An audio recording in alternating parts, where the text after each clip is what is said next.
படிக்கிறேன். நான் இப்பொழுது கர்ம வீரர் காமராஜர் பற்றி பேசப் போகின்றேன். தன்னலமற்ற தலைவர் காமராஜர் விருதுநகரில் 1903ஆம் ஆண்டு ஜூலை 15ஆம் தேதி பிறந்தார். அவர் தந்தையின் பெயர் குமாரசாமி, தாயார் பெயர் சிவகாமி அம்மாள் ஆவார். அவர் இளைய வயதிலேயே தந்தையை இழந்து விட்டார். அதனால் சிறிய வயதிலேயே அவர் மாமாவின் கடையில் வேலை செய்தார். வேலை செய்து கொண்டிருக்கும் போது செய்தித்தாள்களை படிப்பது, சொற்பொழிவு கேட்பது என்ற வேலையில் ஈடுபட்டு கொண்டிருந்தார். நாட்டின் மேலிருந்த பற்றால் காங்கிரஸ் கட்சியில் தொண்டராக சேர்ந்தார்.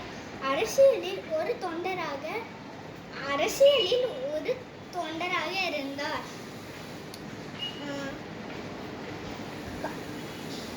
காமராஜர்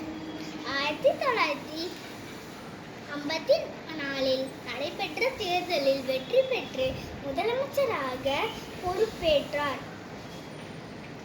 9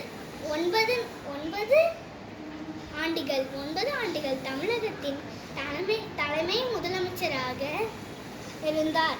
காமராஜர் இலவச கல்வி, சத்துணவு திட்டம், இதுபோல் பல திட்டத்தை கொண்டு வந்தார். அவர் ஆட்சி பொற்கால ஆட்சி என கூறப்பட்டது.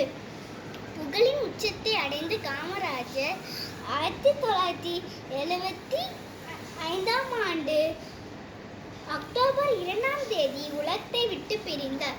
நன்றி.